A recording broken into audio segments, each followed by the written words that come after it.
이 시간 우리가 함께 나눌 말씀은 고린도전서 5장 1절에서 8절 말씀까지 우리 함께 읽겠습니다. 너희 중에 심지어 음행이 있다함을 들으니 그런 음행은 이방인 중에서도 없는 것이라. 누가 그 아버지의 아내를 취하였다 하는도다. 그리하고도 너희가 오히려 교만하여져서 어찌하여 통한이 여기지 아니하고 그 일 행한 자를 너희 중에서 쫓아내지 아니하였느냐. 내가 실로 몸으로는 떠나 있으나 영혼으로는 함께 있어서 거기 있는 것 같이 이런 일 행한 자를 이미 판단하였노라. 주 예수의 이름으로 너희가 내 영과 함께 모여서 우리 주 예수의 능력으로 이런 자를 사탄에게 내주었으니 이는 육신은 멸하고 영은 주 예수의 날에 구원을 받게 하려 함이라. 너희가 자랑하는 것이 옳지 아니하도다. 적은 누룩이 온 덩어리에 퍼지는 것을 알지 못하느냐. 너희는 누룩 없는 자인데 새 덩어리가 되기 위하여 묵은 누룩을 내버리라. 우리의 유월절 양 곧 그리스도께서 희생되셨느니라. 이러므로 우리가 명절을 지키되 묵은 누룩으로도 말고 악하고 악의에 찬 누룩으로도 말고 누룩이 없이 오직 순전함과 진실함의 떡으로 하자. 아멘. 우리가 계속해서 고린도전서를 살펴보고 있는데요. 1장에서 4장까지 길게 바울이 분쟁에 대해서 말씀을 주었습니다. 왜냐하면 고린도 교회의 교회의 가장 근본적인 문제가 어쩌면 이 분쟁으로부터 출발하지 않았나 생각합니다. 이 분쟁을 통해서 성만찬의 문제도 나오고 믿음의 문제도 나오고 우상의 문제도 나왔기 때문이죠. 여러분 기억하십시오. 하나님께서는 교회 안에서 어떤 분쟁도 싫어하십니다. 옳고 그름의 문제, 이것을 떠나서 분쟁 자체를 싫어하십니다. 진리에 대해서는, 그러니까 예수 그리스도를 믿는 믿음의 진리, 말씀에 대해서는 우리가 정확하게 판단하고 내쳐야 될 것입니다. 그러나 그 외의 문제에서는 분쟁 자체를 싫어하십니다. 제가 이럴 때마다 자녀들 예를 들죠. 저는 제가 어린 시절 그렇게 자라서 그런지 몰라도 이 싸우는 문제에 대해서는 진짜 싫어합니다. 그 싸우는 사소한 문제에 대해서도 이 싸움이 일어나지 않기를 바라는 마음. 그 자녀가 무슨 문제를 싸우든 그 문제에 대해서 예민하게 제가 반응할 때가 있나 봐요. 뭐 애들은 싸우면서 큰다고 말하는데 저는 그거 자체가 싫습니다. 하나님도 같은 마음일 것 같아요. 교회가 싸우면서 큰다? 절대 그러지 않습니다. 분쟁이 일어나면 그 가운데 사단은 분명히 역사에서 교회를 완전히 와해시킵니다. 익산시에 아주 여기 큰 교회도 지금 분쟁의 문제가 해결되지 않아서 그로 말미암아 여러 가지 일들이 막 생겨나고 있습니다. 여러분 기억하십시오. 교회 내에서 분쟁은 하나님께서 싫어하신다. 어떠한 이유에서건 단 한 가지, 진리 문제만 빼고 복음 문제만 빼고 말씀에 대한 문제만 빼고 다른 분쟁은 일으켜서는 안 됩니다. 그 길게 분쟁에 대해서 훈계한 바울은 이제 고린도 교회에 남아있는 이 도덕적인 문제에 대해서 다루기를 시작합니다. 그 첫 번째 문제가 바로 음행에 관한 문제입니다. 바울 사도가 고린도 교회의 이 음행에 관한 문제를 처음 말한 이유가 있습니다. 고린도 지역은 항구 도시입니다. 항구 도시라는 것은 주변에 많은 무역이 일어나기 때문에 배를 타고 와서 정박했다가 떠나고, 배를 타고 오는 사람들이 뭐 하루 이틀 오는 게 아니죠. 멀리 무역선들이 뭐 며칠 동안 이 배에서 있다가 항구 도시에서 머물다 갑니다. 이 고린도 교회 이 지역에 아주 유명한 신전이 있습니다. 아프로디테라는 이 여신입니다. 이 여신은 사랑의 여신입니다. 사랑의 여신이라는 말 속에는 벌써 음행이 담겨져 있습니다. 이 아프로디테의 신전에서 이 신을 섬기는 여사제, 제가 한번 말씀드린 적이 있었을 텐데요. 이방인들이 이 여신을 신을 섬기는 방식은 남녀 간의 성적인 결합을 통해서 신을 섬깁니다. 특별히 사랑의 여신이라 하면 더욱더 그렇겠죠. 그래서 이 아프로디테의 신전에 여호사제만 아마 1000명이 넘어갈 정도로, 그러니까 몸을 파는 여인이 1000명이 넘어갈 정도였습니다. 여러분 생각해 보십시오. 얼마나 많은 음행이 이루어졌겠습니까? 그래서 이 고린도 지역에는 이 음행이 아주 단순한 문제, 아무것도 아닌 문제로 취급받았습니다. 이런 사람들이 예수를 믿겠다고 교회에 들어왔다고 생각해 봅시다. 그럼 이 음행의 문제를 단박에 끊어낼 수 있을까요? 이 음행의 문제를 처음부터 죄다라고 설명하고 선포하고 끊어낼 수 있었을까요? 아니요, 그렇지 못했습니다. 아주 자연스럽게 이 음행은 그냥 자연스러운 문제예요. 이 음행은 죄가 아니라 이들에게 있어서는 그냥 신을 섬기는 방식처럼, 예전에 우리 어르신들이 이 뭐라고 해야 돼요? 뭐 정화수라고 하나요? 장독대에다 물 하나 벌려놓고 막 빌었던, 치성 드렸던 그런 것들, 그런 것들이 아주 자연스럽게 다가왔잖아요. 그런 것처럼 음행이 죄가 아니라 자연스러웠던 도시였습니다. 이 음행의 문제에 대해서 바울 사도가 다루지 않을 수가 없었던 것이죠. 더욱더 놀라운 것이 있었습니다. 1절 한번 읽어볼까요? 1절 말씀 같이 읽겠습니다. 시작.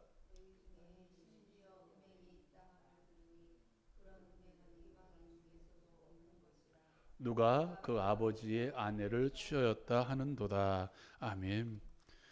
교회 안에서 일어나는 음행의 문제, 근데 이방인조차도 하지 않은 문제가 교회 안에서 일어났습니다. 뭐냐면 아버지 아내를 취한 것이죠.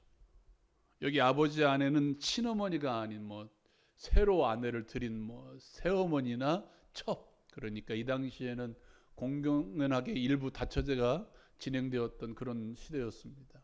첩, 두 번째 아내, 세 번째 아내, 이 정도 되었을 것입니다. 그리고 여기 취하다라는 말은 그냥 한 번으로 끝나는 것이 아니라 반복적으로 이루어지는, 그래서 어쩌면 새어머니와 결혼하지 않았나 생각이 될 정도입니다. 놀라운 것은 이들이 이렇게 합니다. 한번 읽어볼까요? 5장 2절 말씀 시작. 그리하고도 너희가 오히려 교만하여져서 어찌하여 통한이 여기지 아니하고 그 일 행한 자를 너희 중에서 쫓아내지 아니하였느냐. 아멘. 있을 수 없는 일이죠. 그런데도 교회가 그것을 끊어내지 않았다는 거예요. 이것은 조금 설명을 드려야 될 것 같습니다. 왜냐하면 끊어내지 않은 이유가 하나 있기 때문이죠. 이것을 이해하기 위해서는 그 당시에 상속제도를 제가 설명을 드리려고 합니다. 여러분, 우리가 예전에 상속제도가 바뀌기 전에는 아버지가 죽으면 장남이 많이 가져갔잖아요. 퍼센테이지를 따눠서 장남을 아마 반절 정도, 아마 2배 정도 주었던 것 같아요. 오늘날 우리의 상속제도는 어떻게 되나요? 모든 상속받을 사람들이 다 1대1대1입니다. 아내, 아들, 시집간 딸 상관없이 모든 자녀들, 모든 가족들이 다 1대1대1대1대1이었습니다. 이 고린도 지역의 상속제도는, 그 당시의 상속제도는 어떻게 되냐면 자녀들이 가져가는 것이 아니라 아내가 가져갔습니다. 아버지가 죽거나 남편이 죽거나 가족의 가장이 죽으면 자녀들에게 모든 재산이 물려지는 것이 아니라 누구죠? 아내들이 다 가져갔다는 거예요. 여러분 생각해 보십시오. 내 친어머니가 죽고 새어머니가 들어왔습니다. 그럼 어떻게 되나요? 새어머니가 모든 재산을 가져가죠. 여러분, 좀 착한 아들, 딸이라면 새어머니가 잘했으니까 가져가야 되지 하지만, 만약에 조금 악한 아들이나 딸이었다면 어떻게 될까요? 가져가게 냅둘까요? 아니죠. 그 당시에 제가 서두에 말씀드렸습니다. 음행을 자연스럽게 생각했다고요. 그렇다면 그 재산을 빼앗기지 않기 위해서 어떻게 했을까요? 어떻게 했을 것 같아요? 어머니를 취하는 거죠. 내 여자로 만드는 거예요. 내 여자로 만들어서 또 내 아내로 만들어서 그 재산을 그 여자만 취하게 하는 것이 아니라 같이 누리는 일들이 그 당시에 많이 일어났다는 것입니다. 문제는 어디에서? 교회에서 이런 일이 일어났다는 거예요. 이건 단순한 음행의 문제가 아니라 뭐도 끼어 있는 것입니까? 돈 문제도 끼어 있는 것입니다. 오늘 말씀의 2절에 뭐라고 이야기합니까? 그리하고도 너희가 오히려 뭐하여져서 교만하여져서라고 이야기하죠. 그렇게 교회에 재산들이 들어오니까 그런 사람들이 헌금하고 교회에 재산들이 많이 불어나면 이 사람들이 뭐하고 하는 거예요? 그 음행을 저질렀던 사람을 내쫓는 것이 아니라 오히려 뭐예요? 받아들이는 거예요. 받아들여서 교회가 성장하고 사람도 성장할 뿐만 아니라 물질적으로도 성장하는 교회가 되는 것입니다. 그런 교회를 향해서 바울 사도가 뭐라고 이야기합니까? 너희가 오히려 교만하여져서라고 말하고 있는 것입니다. 또 읽어볼까요? 읽어봅시다. 6절 말씀 같이 읽겠습니다. 시작. 너희가 자랑하는 것이 옳지 아니하도다. 뭐 했다는 것입니까? 자랑했다는 거예요. 우리 교회는 이렇게 부흥했다. 우리 교회는 이렇게 큰 교회다. 우리 교회는 이렇게 물질이 많다. 돈이 많은 교회다. 우리 교회는 성도가 많은 교회다라고 자랑하고 있는 것입니다. 정당한 방법으로 하지 않은 것임에도 불구하고 이 사람들은 그것을 오히려 자랑하고 있습니다. 바울 사도는 뭐라고 이야기합니까? 어찌하여 통한이 여기지 아니하고 라고 이야기합니다. 이 이면에는 지금 바울 사도는 뭐하고 있다는 거예요? 통곡하고 있다는 것입니다. 그렇게 부흥하고 그렇게 성장한 고린도 교회에 대해서 통한이 여기고 있다는 것입니다. 그런 음행을 잘라내지 아니하고 돈 때문에 오히려 사람들을 받아들이고 그것을 오히려 자랑하는 고린도 교회를 향해서 지금 바울은 뭐하고 있어요? 통곡하고 있다는 거예요. 통곡하고 있다는 거예요. 여러분, 단순히 음행의 문제뿐만이 아니라 돈 문제에 대해서 또 작은 도덕적인 해이감에 대해서 오늘날 교회가 너무도 편안하게 받아들이고 있다는 것입니다. 교회 성장이라는 이유 때문에 모든 문제를 아무렇지도 않게 취급하는 교회가 많이 있다는 것이죠. 믿음이라는 것으로 포장되어서 그 일쯤에는 아무것도 아니다 하고 편법을 사용하고 불법을 오히려 용납하는 그런 설교가 강대상에서도 선포되고 있다는 거예요. 그런 죄 문제는 우리의 구원 문제는 아무렇지도 않다는 거예요. 천국 가는데 아무런 방해가 안 된다고 오히려 조장하고 저지르게 하고 눈 감아주고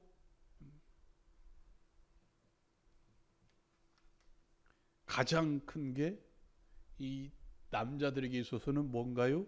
음주 문제, 담배 피는 문제, 또 이 성적인 문제. 또 이렇게 이야기하죠. 걸리면 뭐 하면 되지? 회개하면 되지. 죄 문제에 대해서 아무렇지도 않게 취급한다는 것입니다. 여러분, 그것은 사단이 주는 소리입니다. 큰 댐이요, 무너지기 시작하는 것은 막 완전히 빵 폭파되어서 무너지는 것이 아니라 작은 구멍이 큰 댐을 무너지게 해요. 내가 사소한 범죄라 할지라도 그것을 용납하지 않고 끊어낸다면 우리는 무너지지 않을 수 있습니다. 그러나 그 사소한 도덕적인 문제를 용납한다면 그것이 우리에게 크게 다가올 수 있다는 것입니다. 여러분, 교회는 부흥되어야 됩니다. 성도들도 잘 살아야 됩니다. 성도들도 성공해야 됩니다. 그러나 어떠한 방법으로? 정당한 방법으로, 깨끗한 방법으로. 여러분 자녀들이 잘 되고 여러분의 가정이 부흥하고 부자가 되고 해야 됩니다. 그러나 어떠한 방법으로? 정당한 방법으로. 교회도 부흥하고 성장해야 됩니다. 여러분, 그렇지는 않지만 일부 교회에서 전도주의라는 명목으로 다른 교회 다니고 있는 성도까지 빼앗아 오는 일들이 아주 작은 이 일부 교회에서 이루어지고 있습니다. 하나님이 그걸 기뻐할까요? 아니요, 기뻐하지 않아요.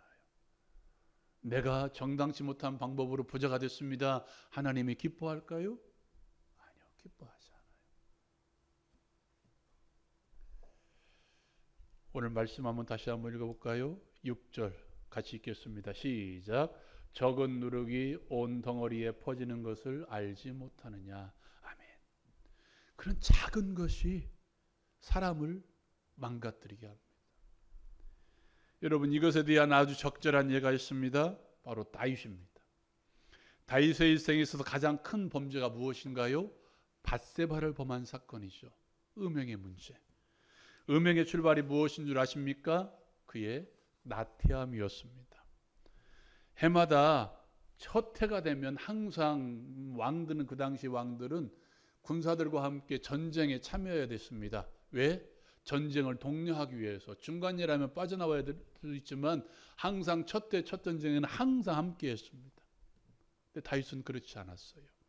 함께 전쟁에 출전해야 됐음에도 불구하고 자신은, 군대는 전장에 내보내놓고 자신은 침대에 누워 있었습니다. 그것도 저녁 무렵 깨어서 한가로이 왕궁 옥상을 거닐렀다. 그리고 뭐합니까? 봤습니다. 보고 지나칠 수도 있었음에도 불구하고 성경은 정확하게 표현하고 있습니다. 그 단어가 뭐냐면 주목하여 봤다는 거예요. 밧세바가 목욕하고 있는 장면을 그냥 보고 지나친 것이 아니라 주목하여 봤다고 표현하고 있습니다. 이런 나태함이 뭘로 전제가 됐습니까? 음행이라는 큰 죄, 더 나아가 음행을 덮기 위해서 살인을 저지른 죄까지 발전했다는 거예요. 바울은 이런 사람들을 내쫓으라고 이야기합니다. 말씀 한번 읽어볼까요? 5절 말씀 시작. 이런 자를 사탄에게 내주었으니 이는 육신은 멸하고 영은 주 예수의 날에 구원을 받게 하려 함이라. 아멘. 이런 자를 사단에게 내어주었으니라고 이야기하죠. 여기 말하는 사탄은 세상을 의미합니다. 잘라냈다는 거예요.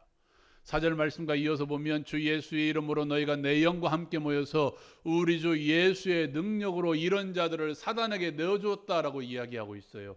우리가 함께 기도함으로, 우리가 함께 절속함으로 그런 자들을 끊어냈다는 거예요. 교회에서 내쳤다는 것입니다. 그런 모든 사람들을 어떻게 하라는 거예요? 단호히 끊어내라는 것입니다. 사랑하는 여러분, 교회는 사소한 범죄라 할지라도 교회를 어지럽게 하는 사소한 범죄에 대해서 단호해야 됩니다. 비단 음행의 문제, 돈 문제, 물질의 문제뿐만 아니라 교회를 더럽히는 모든 범죄에 대해서 교회는 단호해야 됩니다.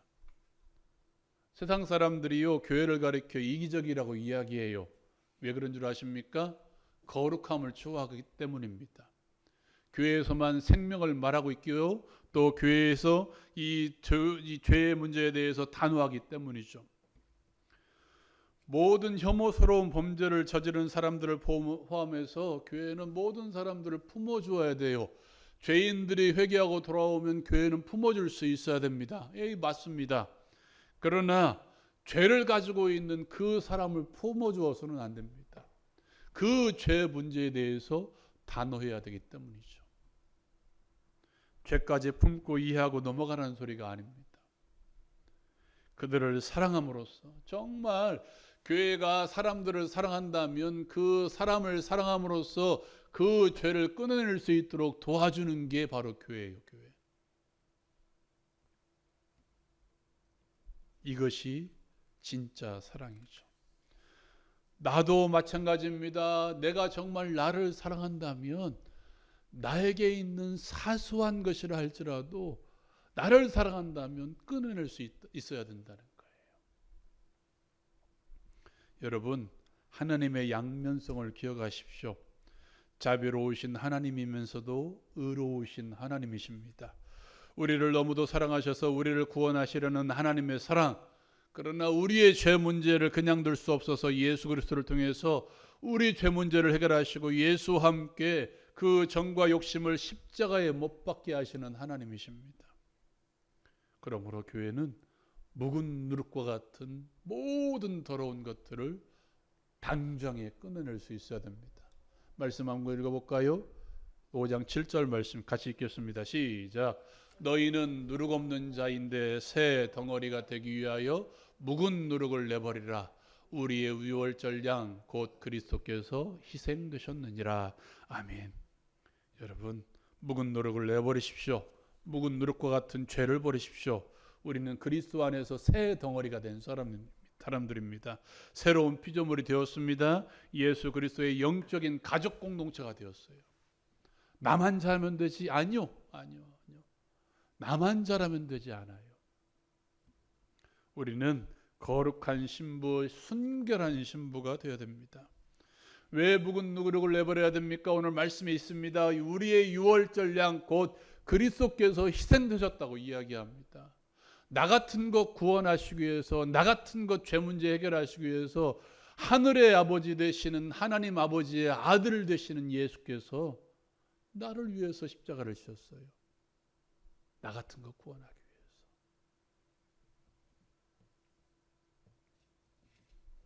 그것뿐입니까? 예수께서는 우리에게 성령 하나님을 보내주셔서 우리가 죄와 싸울 수 있는 힘도 주시고 지혜도 주시고 능력을 주셨어요. 뭐 어떻게 해야 돼요? 싸워야 되죠.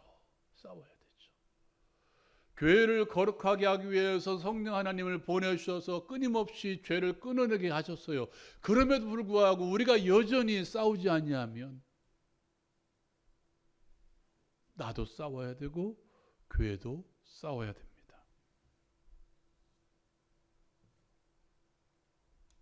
8절 말씀 같이 한번 읽어볼까요? 8절 말씀 시작.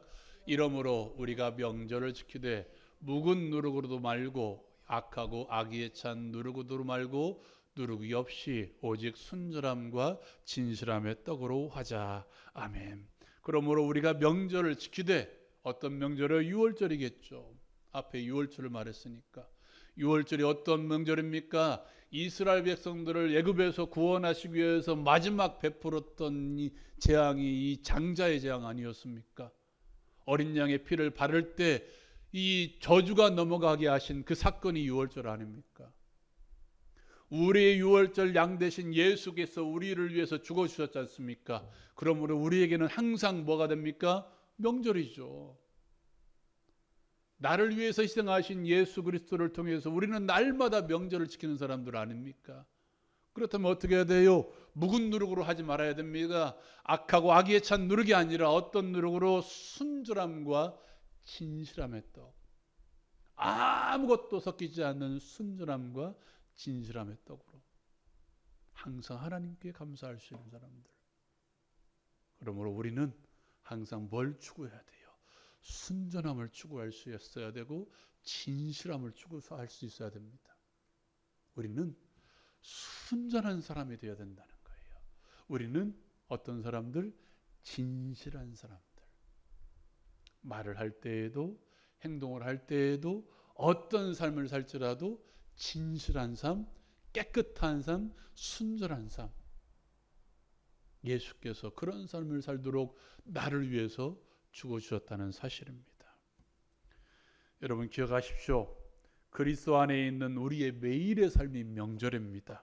그렇다면 우리는 매일 순전하게, 매일 진실하게 살아야 돼요.